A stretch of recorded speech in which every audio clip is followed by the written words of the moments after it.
Subhanahu wa ta'ala, ala fil jasadi mudghah, ketahuilah di dalam jasadmu itu ada segumpal.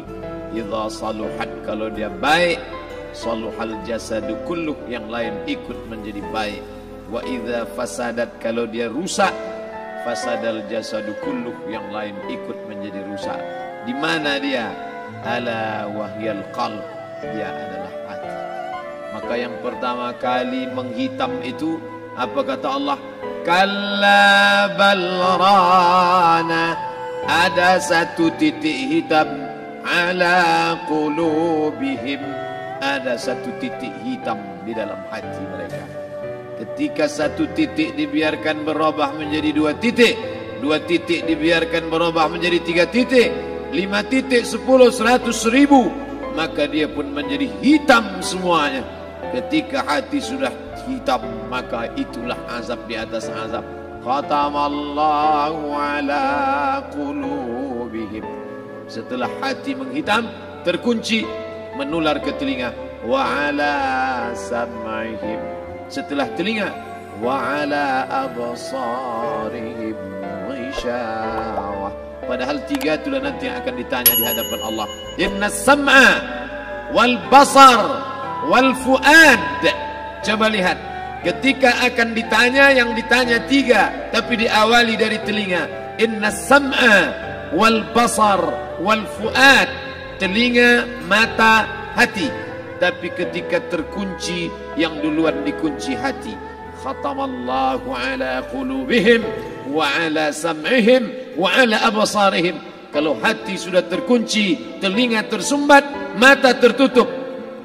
Summum bukmun umyum, summum bukmun umyum, peka, tuli, bisu, apapun tak lagi masuk ke telinga. Malam ini kita menyadarkan diri kita, terlebih lagi yang berceramah, jangan kau hanya sampai menyampaikan ayat saja. Hai Abdul Samad, apakah kau yang bicara itu hatimu sudah hidup? Senantiasa merasakan diri, aku orang paling hina, aku orang paling kotor, ditempelkan kening ke lantai di tempat yang diinjak tapak kaki, mengatakan bahwa aku bukan siapa-siapa.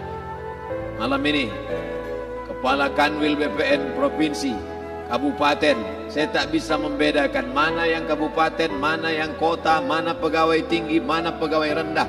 Semuanya rata sama. Andai dibuat acaranya di kantor, mungkin saya segan, sungkan lihat dari seragamnya, bajunya. Tapi malam ini semuanya sama. Andai tak disebut tadi Pak Kepala Kantor, Pak Kanwil, saya pun tak tahu mana Pak Kanwil, mana tidak. Fotonya ganteng pula aslinya lagi daripada foto. Artinya apa? Bahwa kalau sudah masuk ke dalam masjid, ketika engkau merasa dirimu tinggi di atas, kau bukan apa-apa, karena yang paling tinggi di badanmu pun kau tempelkan. Tapi saat kau jatuh, rendah, down, stres, kau jangan merasa rendah, karena kau tegak berdiri di hadapan Allah. Kau angkat 2 tangan, Allahu Akbar. Di dalam diri ini disebut dia dengan qalb. Kenapa disebut qalb? Orang Arab menyebut qalb qallaba, karena sifatnya berbolak-balik. Pada saat selesai salat, astaghfirullahalazim, tidak ada yang paling bersih, dia bersih. Tapi pada saat petang sore hari, yusbihu mu'minan, paginya putih, bersih, tak bernoda. Wa yumsi kafiran, petangnya hitam. Makanya dari pagi dibersihkan. Salat subuh bersih, salat zuhur bersih, condong matahari salat asar bersih, tenggelam matahari salat maghrib bersih, sempurna gelap malam salat isya bersih, tengah malam bangun tahajud munajat, di tengah malam orang tertidur. Wa tusalli bil laili wan nasu niyam, engkau tegak di waktu malam, di saat orang semua sedang tenggelam dalam lelap tidur panjang. Tapi engkau menangis meratap mengenang dosa begitu banyak. Sab'atun yuzilluhumullah, di antara 7 yang mendapatkan naungan Allah. Yauma la zilla illa zilluh, hari itu tak ada naungan kecuali naungan Allah.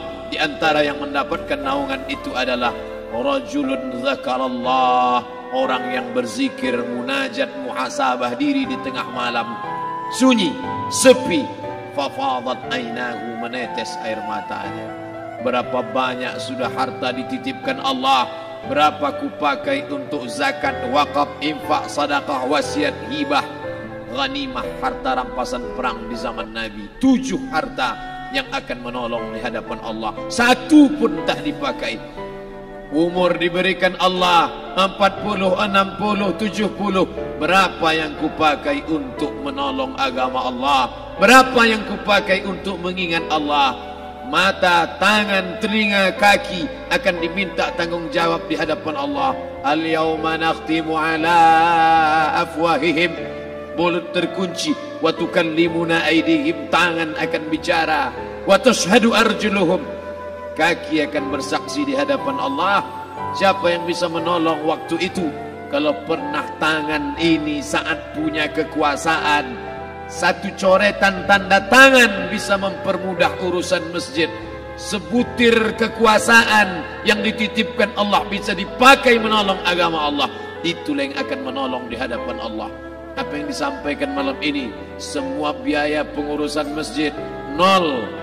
Itulah sesungguhnya yang akan menolong di hadapan Allah. Adapun harta yang disimpan, tabungan, deposito, tanah, rumah, kendaraan, semua akan tinggal menjadi harta warisan. Istri mengambil 1/4 kalau ada anak. Kalau tak ada anak, istri mengambil 1/8. 1 miliar 125 juta bulan untuk istri. Kalau dia tak tahu hukum gono gini.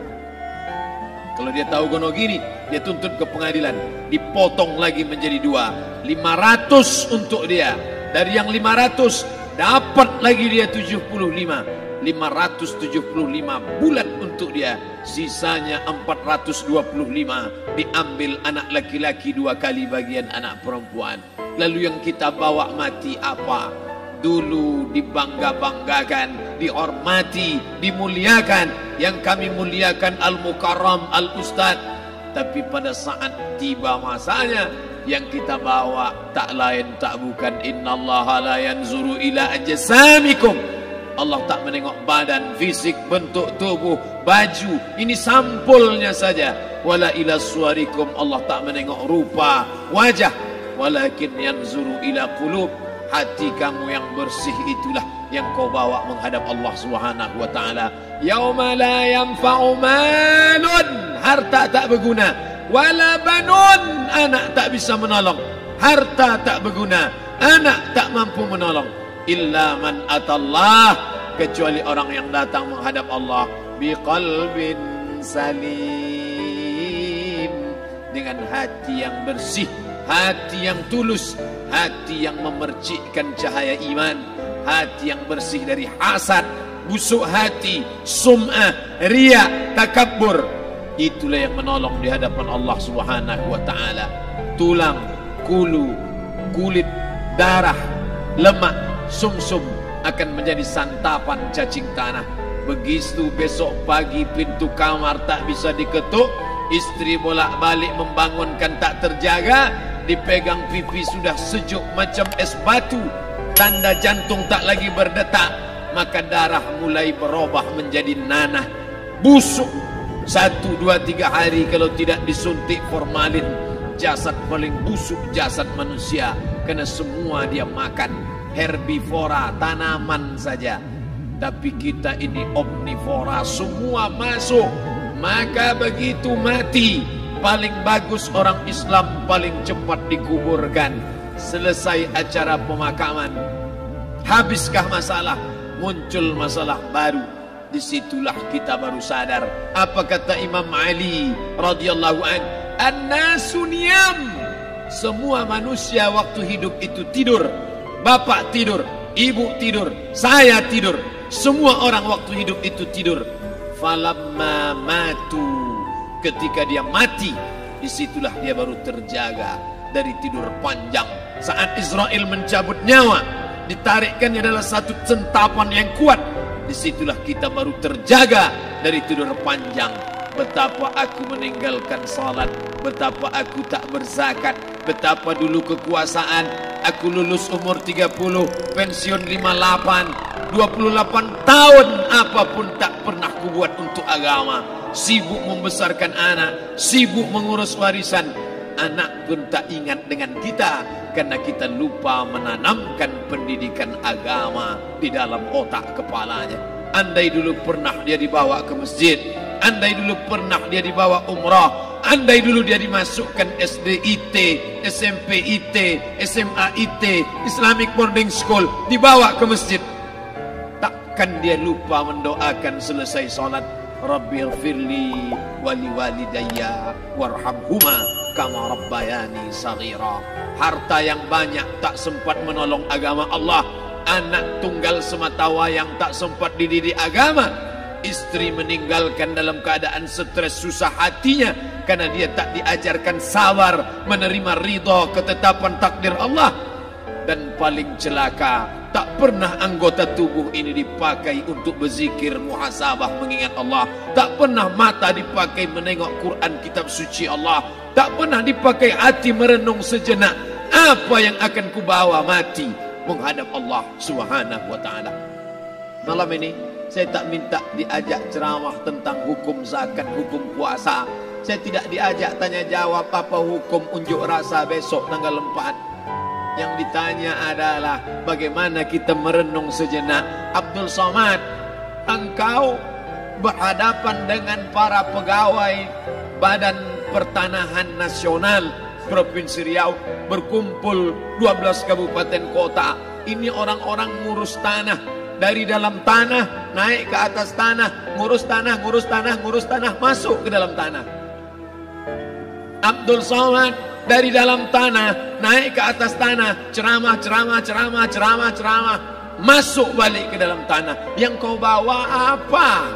Baju koko tinggal, peci tinggal, pakaian kehormatan tinggal. Yang tentara belum pernah saya diundang. Ustadz besok datang takziah, bapak tentara meninggal, tahu-tahu kain kapannya loreng. Tak ada. Yang kau bawa kain tidak berjahit, disobek, kerak. Itu yang akan menyampul kulitmu, yang selama ini kau dimandikan, dibersihkan oleh ibumu dulu 60 tahun yang lalu. Sampai masanya kau lupa kapan kau dimandikan dulu. Sekarang ruh melihat, disebut dia ruh karena dia raha ya ruhu ruh, seperti aroma semerbak yang datang pergi hinggap. Ruh sampai masanya dia datang masuk ke dalam jasad. Ruh sampai masanya dia pergi meninggalkan jasad. Malam ini dimuliakan Al-Mukarram Haji Abdul Somad LCMA. Kenapa Abdul Somad ini dimuliakan? Karena ruh hinggap sejenak sebentar, sampai masanya besok pagi dia ruh keluar dari dalam tubuh ini. Anak yang katanya ayahku sayang, istri katanya kaulah abang, sampai masanya mereka tak lagi mau mendekat. Rumah itu saya yang buat, saya yang mengukurnya. Tapi begitu ruh sudah keluar dari badan, tidak satu pun semeter, sesenti, sejengkal, sehasta ada tempat di rumah itu untuk jenazah bernama jenazah Abdul Somad. Dulu orang bertanya, rumah Ustadz Somad di mana? Hari ini orang tidak lagi bertanya, tak lagi menyebut nama. Orang sudah mengatakan kuburnya mana. Dulu kalau dia masuk masjid, didatangi orang, disalami orang. Mahasiswa, anak-anak, remaja mencium tangannya sebagai tanda hormat. Tapi begitu diletakkan keranda, kita akan sholat jenazah nanti selepas sholat zuhur. Apa kata orang? Letakkan di tepi sana, letakkan di tepi sana. Tak satu pun mau mendekat, letakkan dia di sana. Bahkan sebagian mengatakan dalam masjid, letakkan dia di luar. Dia tidak disebut engkau yang mulia, tidak digunakan kata ganti orang langsung.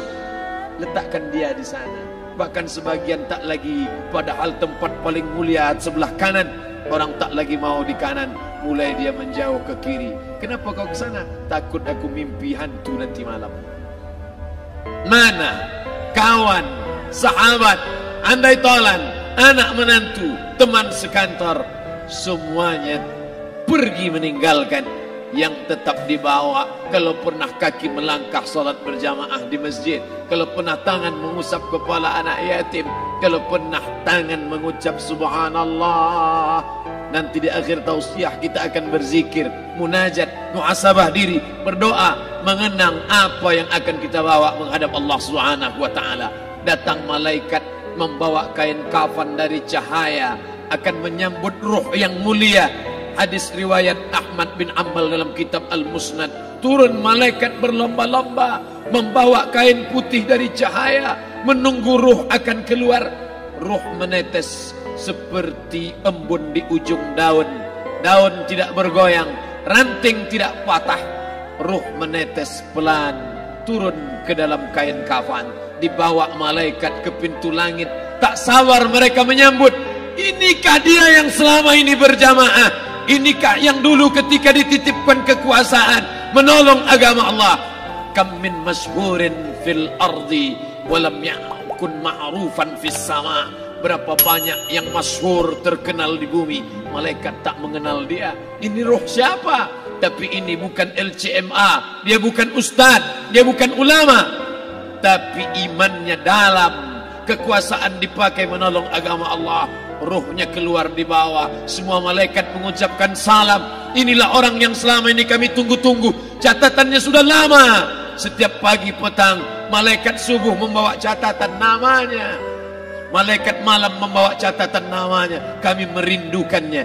Begitu orang-orang yang masyhur di langit tapi tak dikenal makhluk bumi.